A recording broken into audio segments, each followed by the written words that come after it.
Every plant count with the Case IH 2150S Early Riser Front Folding Trailing Planter. Maximize infield productivity with a fertilizer capacity of 525 gallons with 100 bushels seed capacity option. Convert from 15 to 30-inch spacing with convenient in-cab hydraulic row unit lift control. Get from farm to field easier with a narrow transport width of 13 feet. The Case IH 2150S. Visit Bain-Welker.com. Bain Welker, employee-owned, customer focused. Casual dining in a relaxed country atmosphere. Scenic views of Bryleaf Golf Course. Steaks, seafood, and other freshly made daily menu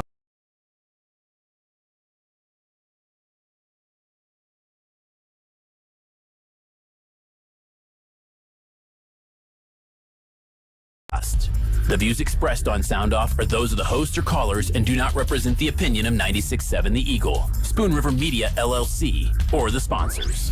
The Liquor Vault on-air line is now open for your calls or texts at 219-362-0522. This is Sound Off on 96.7 The Eagle. Welcome, friends, to our first show in May. Today is May 2nd, 2022. I'm glad to have you on the show. We've got Justin Kiel, who's the La Crosse Town council president, rather. It's not like he, created his own country and he's the president. He's the council president in La Crosse.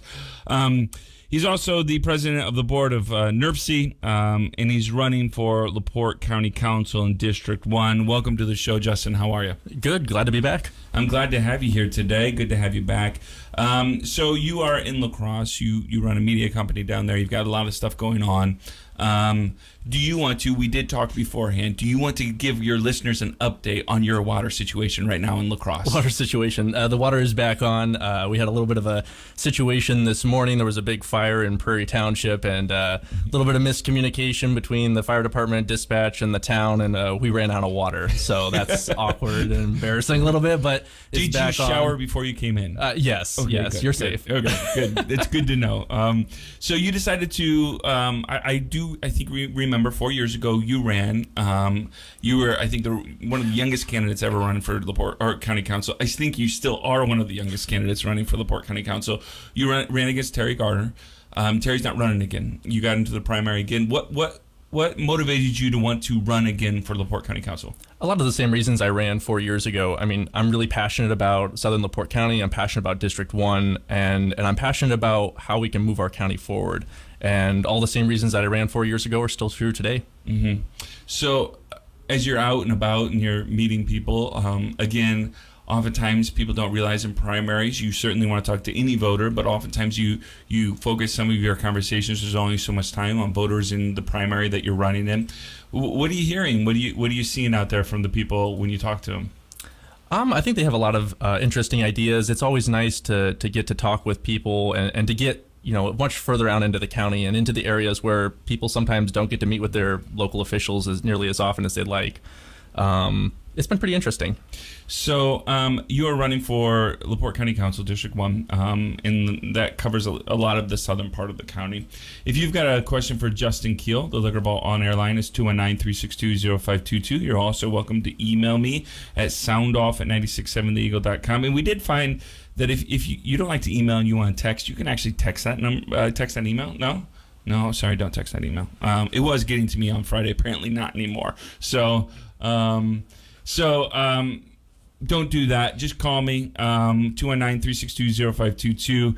You're also welcome to email me at soundoff@967theeagle.com. All right, so let's talk a little bit about some of the things happening in the Southern County, because these are the questions that interest me. So the county and the state have been working a lot of rural broadband stuff, all right? And that's something the county's working on as well. You are a rural resident. You are one of the rare rural residents that I talk to. So as somebody that grew up in Rolling Prairie and things like that, but Rolling Prairie in the northern part of the county goes through some different things than the southern part of the county, right? Because they're still bungled up in there with the LaPorte in Michigan City. How important is it for rural broadband and the projects that the state is working on, the projects of the federal government as well, but also the county is working on, for residents down in La Crosse and Hannah and all of those areas down there? Is rural broadband an issue? Absolutely. In some of the incorporated areas like La Crosse, Wanata, Westville, inside the town, because of the density that exists there, we've had decent high-speed internet for a while.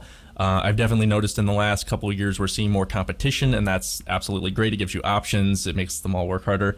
But outside of those incorporated communities, there's definitely places that don't have high-speed internet, and I'm sure it's extremely frustrating for them. I know it's extremely frustrating for them.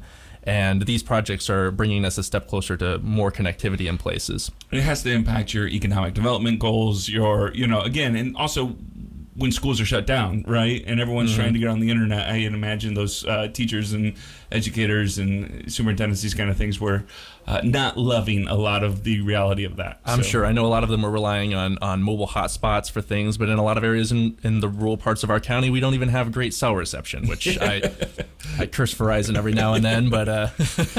Let's talk a little bit about one of the other topics that gets brought up here often is the local income tax. And for our listeners that might be new, the local income tax is the state of Indiana, essentially, when they lowered your taxes, they gave the approval for counties to hire your taxers, to increase your tax.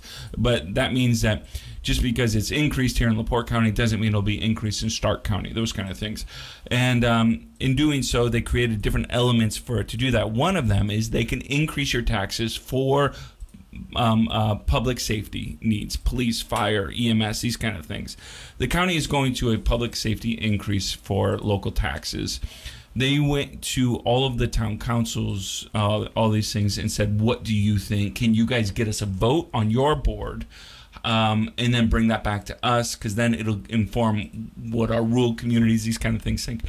How did La Crosse Town Council vote, and how did you guys make sense of it? So we voted unanimously in favor of the lit increase, and when we were looking at it, we looked at it and how it benefits La Crosse. So this proposal would generate about an extra $35,000 a year of revenue for us that we can use on public safety needs or to help pay for existing public safety expenditures.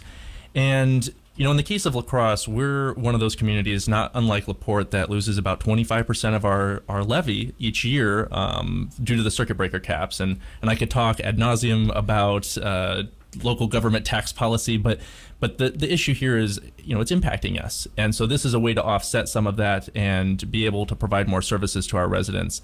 And, we looked at it carefully. Mayor Dermody actually lined up an opportunity for me to talk with a consultant from Baker Tilly, and I grilled them with questions for like 45 minutes and poked around it all the way through. And one of the things I asked about was, what about the volunteer departments that are outside of our community and like places like Hannah and Noble Township? Are they going to be able to get some of this funding? And they were pretty early on able to tell us that is the case. So now, does that funding have to go through the county council then? Yes, my impression is that those entities are going to be able to make a request to the county council, and starting next year, and they'll be able to distribute them some money. And I believe County Council President Randy Novak talked about bringing forth a resolution next meeting to address just that. Yeah. All right, we've got Justin Kiel on the show today. Justin is running for LaPorte County Council District 1.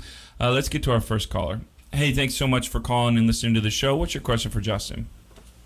Good afternoon, Mr. Kyle, and thank you for coming on, and thank you for taking the opportunity to run for office. Absolutely. This is Steve Hollifield. I have a couple quick questions for you. One, what's your take on maybe possibly adding more public comment periods in the council meetings? Because when they come up with, they change new business and old business, and we can't discuss that after the fact when it's happened. So what's your thought on that?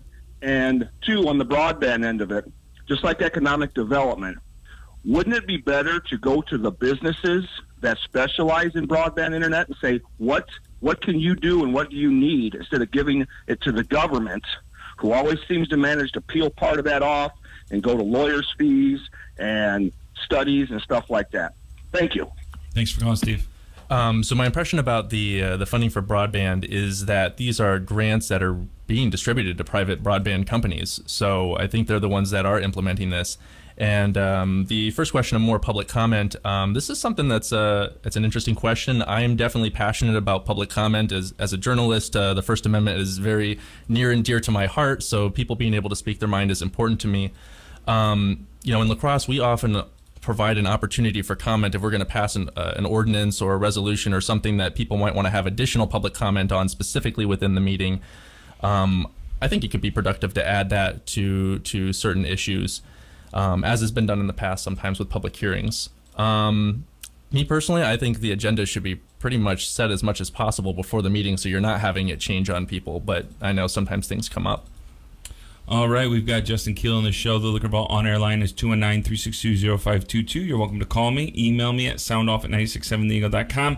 I'd be happy to ask your questions as well. If you're streaming with us on Facebook or YouTube, you can put your questions in the messenger there, and I will ask them as well. Here's a question we've received. You were in the newspaper recently as someone that discovered the auditor's tax mistake.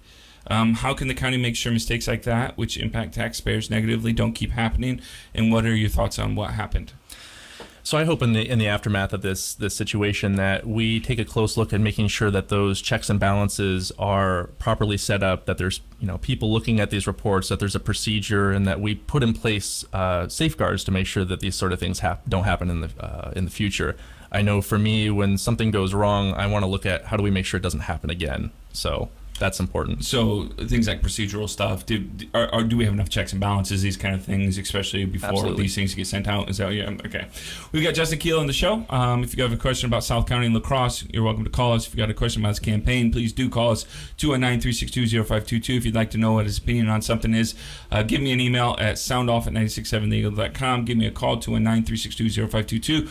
Or just write about it in the comments on Facebook Live or YouTube. We're going to take our first break, and we'll be right back here on 96.7 The Eagle. For over 50 years, LaPorte has trusted Cannon's Automotive Service for prompt, efficient, same-day service. And that same Cannon's commitment extends to area businesses who rely on a fleet of one or many to take your goods or service to the customer.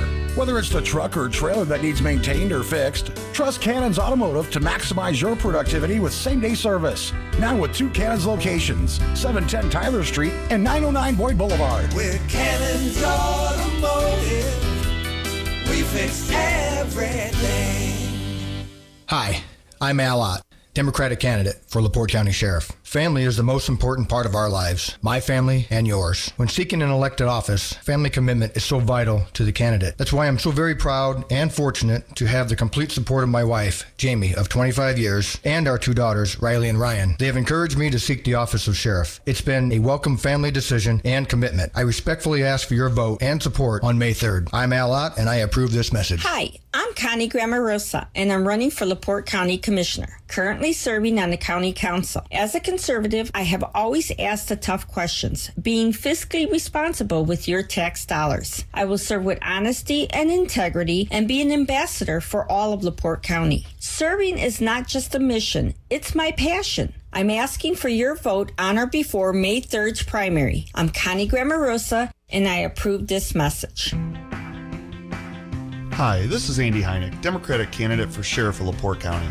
As a military veteran and a 22-year member of the Sheriff's Office who has worked in every division, I believe I have the experience to be your next sheriff. My goals once elected are to reduce recidivism amongst our inmates, expand our mental health services, and to focus on the heroin epidemic. I've dedicated my life to serving our community, and I'm asking for your support. Please vote Andy Heineck for Sheriff, paid for by the committee to elect Andy Heineck Sheriff. Vote Fagan 2022. Who is Sean Fagan? He's a lawyer. He's a Republican. Sean Fagan, running for LaPorte County Prosecutor 2022. Sean Fagan knows that LaPorte County is a great place to live, and he wants to keep it that way. Sean Fagan for LaPorte County Prosecutor 2022. Be safe. Be strong. Let's work together. Vote Sean Fagan 2022. This message paid for by Fagan for Prosecutor. This is Adam Karanka, Republican candidate for LaPorte County Council District 1. I want to help make LaPorte County the place where our children choose to raise their children. To do this, my priorities are to support public safety and emergency services countywide, to focus on creating high-paying jobs, and maintaining strong public infrastructure, all while being responsible with county funds. Please vote for Adam Karanka for LaPorte County Council. This ad is paid for by the committee to elect Adam Karanka. Hi friends, Chief Deputy Ron Heeg here, and your Republican candidate for sheriff. I'm a 25-year veteran of the sheriff's office, starting my career within the jail. I worked my way up through the ranks to my current role of Chief Deputy. I'm active within our community, serving on the board of directors for Grand Heritage Federal Credit Union, Stepping Stone Shelter for Women, LaPorte County Triad, and for Indiana Homeland Security District 1 Task Force. I'm married to my wife Heather, and we live in Kankakee Township with our 2 daughters, Olivia and Allison. I humbly ask for your vote on or before May 3rd, paid for by the committee to elect Ron Heeg sheriff. Hey, ladies, listen up. This is Brittany with Mobile Spray Tans by Brittany. You heard that right. I'm mobile and I come to you. I specialize in luxury spray tans in the comfort of your own home or office. I offer single sessions, bridal parties, and yes, even girls' nights. Making women feel more beautiful than what they already are is what I love to do. Call or text me today, 219-916-8653, or follow me on Facebook at Mobile Spray Tans by Brittany. Get your spray tan and off you glow. Michiana weather. High of 60 this afternoon. Under cloudy skies, west winds 5 to 10 miles per hour. Scattered thunderstorms likely. Tonight, 48. Cloudy. From the Weather Center at HometownNewsNow.com, I'm meteorologist Paul Trombley. Right now, 50. We're waiting to hear from you. Dial or text 362-0522 and let us know what you think. That's 362-0522. Back to Sound Off on 96.7 The Eagle. Welcome back, friends, to our last show before the primary. We've tried to introduce you to many different candidates here on the show that can hopefully inform you on who you want to vote for. I did receive a question, is can I vote in the primary? Not me specifically, but the questioner asked, yes, you can. Now, when you go, just to kind of give you if you've never voted in a primary, if you're registered to vote, go to your precinct tomorrow. And when you get there, they're going to ask which one you want to pull, a Republican or Democratic primary ballot. And then, again, when you do that, then they'll give you the candidates on that ballot. Now, if you want to vote for, let's say, the Republican race in District 1 County Council and the Democratic race in the sheriff, you're not allowed to do that, actually. You can only pick one party to vote for, but you don't have to do anything special to do that. When you get there, you just tell them which one you want, and then you vote in that primary.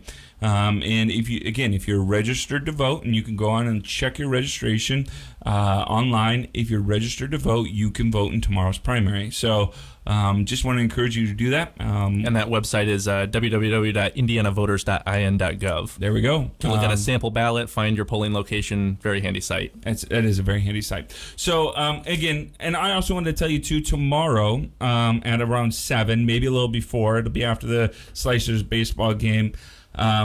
Dennis and I will be live here in the studio to go over election results. We've got Stan and Liam Hobbs in the field. They'll be in both of the parties doing interviews and stuff like that. So if you'd like to know more and keep up to date, sometimes our South Bend regional and our Chicago regional stations don't keep things as up to date as we want them to be. But we will definitely do that here on 96.7 The Eagle. And you can tune into HometownNewsNow.com as well and find some of that. All right, Justin, get back to you. So you are the chairman of the Northwest Indiana Regional Planning Commission, which is effectively called NERPC, right? That's right.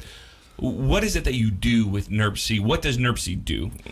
So NERPC is the Regional Council of Governments. It's a 50-some member board that is made up of elected officials from throughout LaPorte, Lake, and Porter counties. We're also the Regional Metropolitan Planning Organization, which is a federal designation. And we oversee the allocation of about $1.5 billion every 4 years as part of a transportation improvement program. So basically every major highway or transit project in Northwest Indiana is flowing through NERPC. And then also has some relationship or some granting, these kind of things with some counties as well, right? So it could impact down to your roads in your cities as well, Absolutely. Right? Yeah. So really for infrastructure, roads, these kind of things, NERPC is the central hub of so much of what gets done. And you're the president of that board, correct? That's right. So how would you rate our infrastructure here in LaPorte County? I mean, there's always more work to be done. There's a lot of different programs that are becoming available or have become available in the last couple of years through community crossings. We're looking at a bunch of infrastructure dollars coming down the pipeline, hopefully. These things should all improve infrastructure quality around the region. We have other things going on like the double tracking, and other NICTE projects. So there's a lot of stuff going on. There's always room for improvement, though.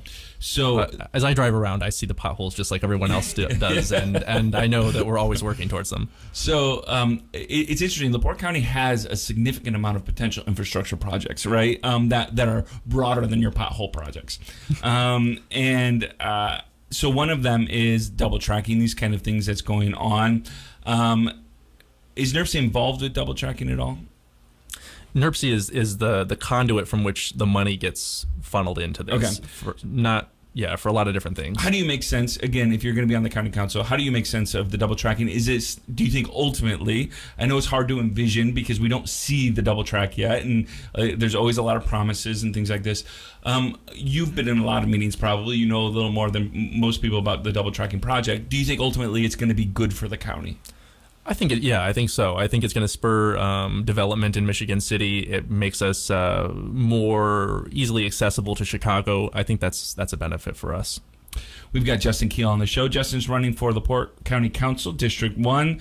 If you want to know, Justin is running against Adam Karanka. He was on our show on Friday. You can go to hometownnewsnow.com and listen to that episode if you'd like to listen to what Adam has to say as well. And they will be facing off in tomorrow's primary. Let's also talk a little bit about one of the questions we had last time. And again, if you have a question for Justin Kiel, you're welcome to call 219-362-0522. The Kingsbury project, Kingsbury Ordnance Plant, these kind of things. For as long as you've been alive, they've been talking about this project because it's almost as long as I'm alive and I'm 40. And so there's this project happening down in Kingsbury, or the desire to have this project happening. There's been a lot of infrastructure investment in there. Is this something that you think the county, we're so far into, and I keep on hearing we're almost there on it. Is this something you think we should continue to invest into, or do you think it's one of those things at some point you just have to cut your losses and say it's just not worth going deeper into it? How do you make sense of that? I think my opponent actually struck about the right tone with that, which is that I think we should give it a close look before we continue to invest money into it. But there's also the idea that there's some sunk costs in this, and does it make sense to give up when you've spent so much on it? It definitely is a facility that has potential. Just driving back there, it's built like an industrial park. So, yeah, it's got potential. So we've got Justin Kiel on the show today. If you've got a question, the Liquor Vault on-air line is 219-362-0522. You're also welcome to email me at soundoff@967theeagle.com. A lot of our listeners are in LaPorte, Michigan City. They're in, a little bit more urban, areas. It's weird to call LaPorte and Michigan City more urban, but compared to some of the county's parts of LaPorte. Compared to La Crosse, it's true. And they don't often get down to the South County, right? They're missing out.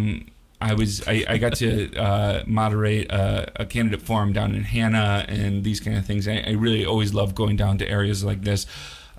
What are some of the unique, you think, opportunities, but also struggles for the South County, which you would be representing in the next 5 to 10 years? You think that voters need to be aware of, and also fellow county, if you're elected, county council and commissioners need to know about some of the struggles in La Crosse and Hannah and these kind of areas? I think, thinking about the struggles, a lot of our small towns, they struggle from underinvestment. They need more manpower and assistance with things. One of the things that's important to me is to create a more dynamic partnership between the county and our local municipalities. I know that as a town official, nobody likes dictates from the county, but we need the county's support and able to be successful. In La Crosse, we don't have a full-time grant writer. We don't have full-time staff to specialize in all these different things. We need county help in order to be able to do some of these things. We're borrowing their street sweeper hopefully soon. So I mean, you need to be able to partner with them, and increasing those partnerships I think is key. Thinking about opportunities, I think there's a lot of potential that these small towns have. We are places where we haven't seen a lot of development and growth. They're, in some cases, shells of what they once were. There's room for improvements and growth here. We can attract people to these communities. Is there a desire in these communities to want to grow? The way that I look at it is where I was mentioning kind of like the shell of its former self. People think back to La Crosse being in its heydays in maybe the 1970s or around that time period. And I point out to people, we had more people living in town then than we do now. Mm-hmm. So are we going to lose the dynamic, that small town community feel, if we add an extra 100 or 200 people? I don't think so. I mean, we have just as many households in town now. There's just less people living in them. It always gets me, again, coming from Rolling Prairie, which I always think fondly of. I don't live there still, but I feel like I'm still a Rolling Prairie kid in so many ways. But you're absolutely right in that. There's a lot of, I think, lamenting about how some of the towns are going and the shape that they're in. Also, not a lot of excitement about bringing in a lot of new people. But you can't have both because you need investment, right? You need tax base. You need these kind of things. And economies of scale are changing. I mean, La Crosse used to have a lumber yard and a hotel at one point, a bottle factory. We had a jeans factory in town, I'm told, at one point. But you couldn't support these things anymore unless you had more population. So for us to be able to keep what we have today, we're going to have some population growth. And I think we can do that in a way where we include new people that move into the community, make them part of the community, and you don't have to have that fear of losing the feel that you have always had. One of my favorite things, and we'll get to our callers here, is when I was down in Hannah doing the candidate forum, is hearing people from Hannah say, I'm the new person here. I've been here for 28 years, Let's get to a caller. Hey, we've got Justin Kiel on the show. What's your question for Justin? Yeah, I got a quick question. The double track, how much is the final cost going to be, or the cost as right now, and when will it be done? Thanks for calling. Those specifics aren't exactly in my purview. While I'm familiar with the overall scope of double tracking, I'm not into those sort of level of details. It's not much of a District 1 issue that's come up very much, and I live in La Crosse, so I don't ride the South Shore Line every day or anything. It's weird too, because I think if I understood what you said about NERC, right, is you hold the money, but you don't approve the money to be spent, essentially, right? Like for these, there's other funding entities that make requests, So we're not involved in the nitty gritty of the things, and NERC has a whole bunch of different topical committees that drill into different details, and I'm not chair of all of them. And sometimes the federal government wants it out of their pockets and for somebody else to hold it while these projects are going on, and then you guys hold that money. And NERC doesn't always necessarily do a lot of holding of money either, so a lot of it is sitting in different. It's a complicated ordeal. Right, We'll be back next week with a intricate detail into local government tax policy and whatnot. All right, let's get to another caller. Hey, thanks so much for calling the show. Justin Kiel's here. What's your question for Justin? Yes, hi, Justin. You're young to be running, and many people may think that makes you inexperienced. So what strengths do you believe you can bring to the county council, and what sets you apart from your opponents? Thank you for asking that. So you're right, I am young. I'm 25 years old. I have been in government since I was 18 years old in 10 days. That's when I was appointed to the town council. Within about a year of getting on town council, I was elected by my peers to be the council president. So I have experience running meetings. I have experience with setting budgets, guiding policy for our community. I helped rewrite our zoning code. We've adopted more ordinances under my administration than in a long time. We've done things even creative, like creating La Crosse's Better Government transparency ordinances, which are kind of the first of their kind in the county. So I have a lot of experience up close and personal with local government policy. And then as a journalist and owner of the regional news and the Westville Indicator, I have the opportunity to get up close and personal with a lot of other government entities throughout the county and see what issues are facing them. I probably go to at least one meeting a year for about 30 different government entities. So I see a really broad swath of what's going on. And then I also have experience on the regional level through NERC, meeting with colleagues from other counties in similar positions and other positions. And I think that gives me a really good basis of understanding what's going on. And I think that's what sets me apart from my opponent, who's a great guy. And I think we have different skill sets and perspectives, but I think this is what makes me unique to this position. All right, we've got Justin Kiel on the show. If you've got a question, 219-362-0522, or email me at soundoff@967theeagle.com. We're going to take our final break of the day. We'll be right back here with your calls and questions for Justin Kiel. Keep listening to 96.7 The Eagle. Ben Conowitz here, owner of LaPorte Seamless Gutter. My parents started LaPorte Seamless Gutter in 1982 with one goal in mind, really. Our customers' 100% satisfaction. And we are still providing the same customer service that Tim and Seal Conowitz started all those years ago. Give us a call today for a free estimate at 219-362-9972, or you can visit us on the web, www.lpseamless.com, 219-362-9972. This is County Councilman Mike Rosenbaum. As a certified public accountant, you have someone who understands the complexity of LaPorte County finances. I choose to focus on the issues, research them to get the facts to make the right choice for you and me. You are seeing bridges getting repaired in a planned manner, avoiding costly emergency repairs, infrastructure and visual improvements to the county fairgrounds, new EMS station in Rolling Prairie. I will continue to find solutions to long-term issues by being fiscally responsible and practical. I seek your vote in the Republican primary on May 3rd. This message has been paid for by the committee to elect Mike Rosenbaum. Hi, I'm Al Ott, Democratic candidate for LaPorte County Sheriff. During this election season, you will hear many candidates make many promises as to what they will or will not do if elected. I make one promise and one promise only. That is to do the best I can to provide exceptional leadership and law enforcement services you expect and deserve. I respectfully ask for your vote and support on May 3rd. I'm Al Ott, and I approve this message. Hi, I'm Connie Grammarosa, and I'm running for LaPorte County Commissioner, currently serving on the County Council. As a conservative, I have always asked the tough questions, being fiscally responsible with your tax dollars. I will serve with honesty and integrity and be an ambassador for all of LaPorte County. Serving is not just a mission, it's my passion. I'm asking for your vote on or before May 3rd's primary. I'm Connie Grammarosa, and I approve this message. Hello, this is Republican candidate for LaPorte County Sheriff Andrew J. Morse. I'm a 21-year veteran of the LaPorte County Sheriff's Office, spending 2+ years working in the jail and 19 years patrolling LaPorte County. I was a canine handler for 11 years, and I'm a 12-year member of the Indiana Homeland Security District 1 Task Force, where I've received extensive training in civil unrest and domestic terrorism. On my days off, you can find me working as a school resource officer at the New Prairie Middle School or outdoors hunting and fishing with my family. I'm Pro 2A, member of the NRA, and will always defend the red, white, and blue. I am no politician, so I won't make a lot of empty promises, but will make one you can count on. I will not be hanging up my duty belt should I be elected. Let's keep LaPorte County safe together.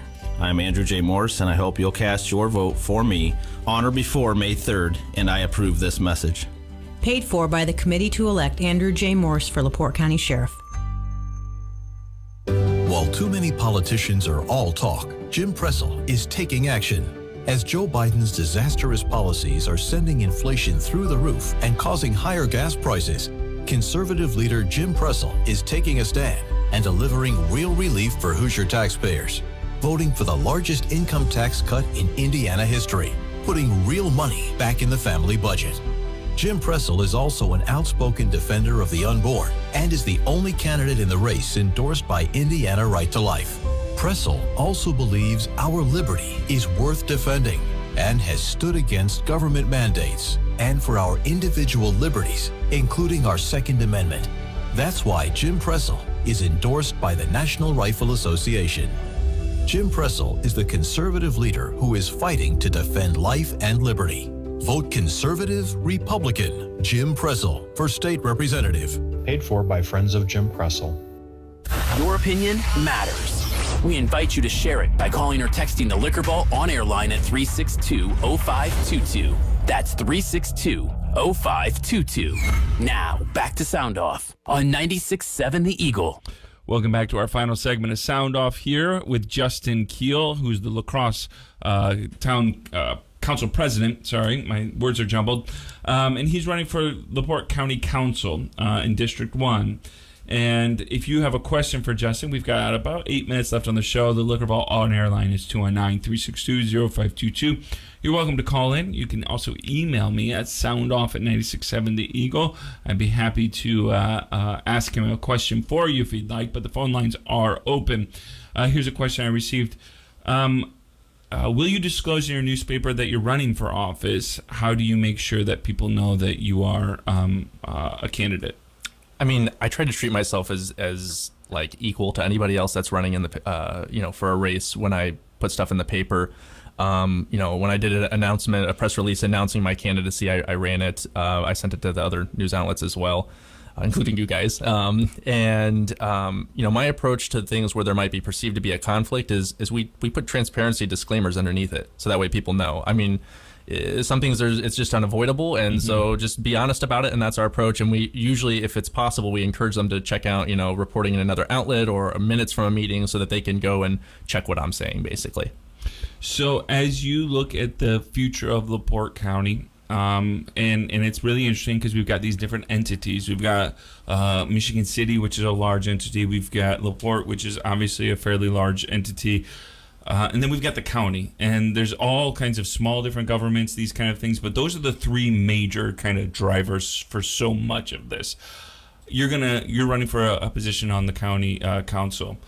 What are some of the things in your first 4 years, assuming you win the primary and then maybe you win the general election? What are some of those things in those first 4 years that you would like to start seeing either change or adopted or happen in LaPorte County government? So you and I were both part of the Vibrant Communities Steering Committee, and that plan lays out so many different things that we could do for our county and for our communities in it.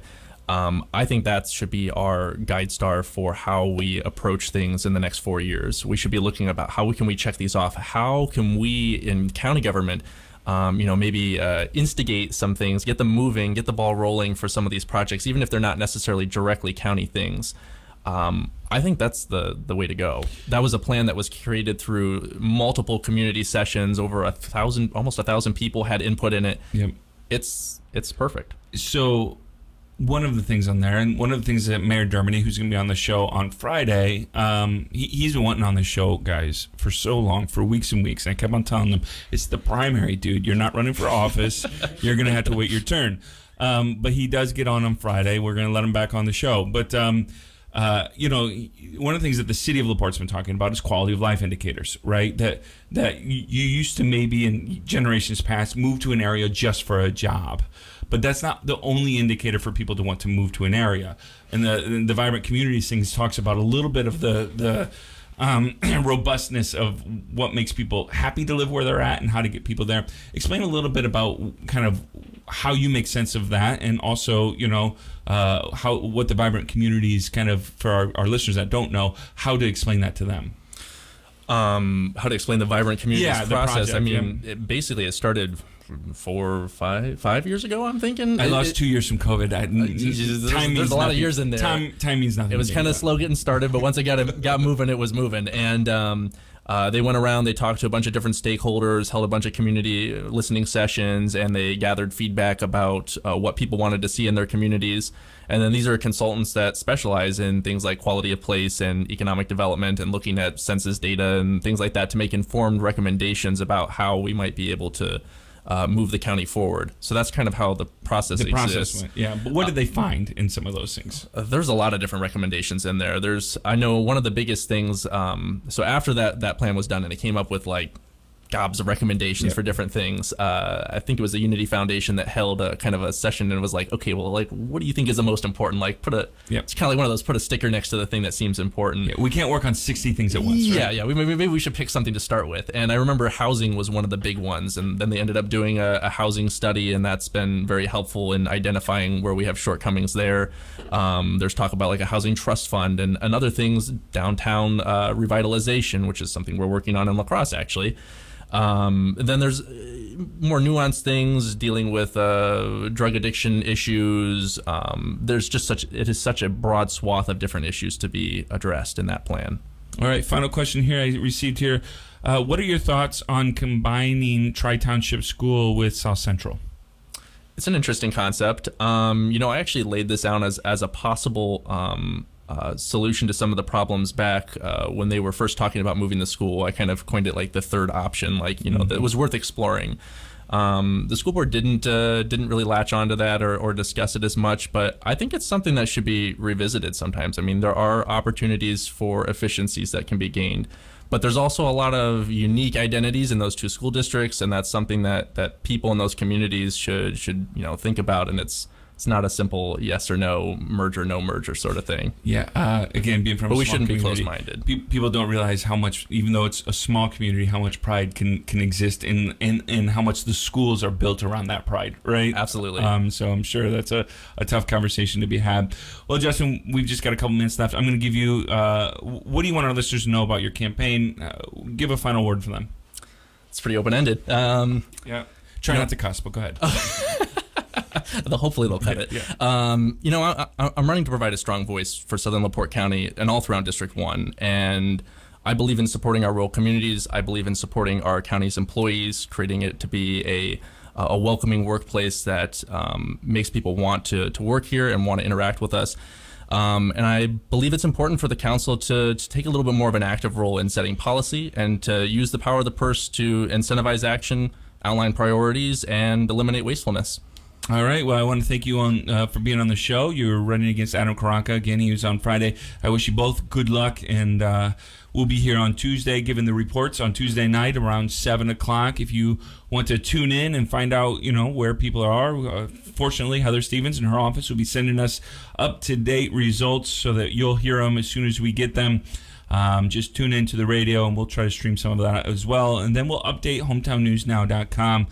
I want to thank all of our candidates for coming on the show today, or this primary. We've had a couple that were not comfortable coming on the show because it's always hard, right? You have to talk to the people that are going to be voting for you. You never know which questions you're going to get, these kind of things. So I always appreciate when people are willing to come on and say, this is what I believe and this is what I'll support, these kind of things. And I'm just so grateful for all the candidates that came on. Hey, on Friday, we're going to be back. Mayor Thomas Dermody will be on the show. I'm sure he's got lots of things to talk about. He's not been on the show for weeks. So good luck wrangling him in. But if you have a question for that, you're welcome to listen. Same time on Friday, right here on 96.7 The Eagle. Be good to yourself, be good to others. Go and vote today or tomorrow. Keep listening to 96.7 The Eagle. Bye-bye. Thank you for joining us and voicing your opinion on this edition of Sound Off. The views on Sound Off are those of the host or callers and do not represent the opinion of 96.7 The Eagle.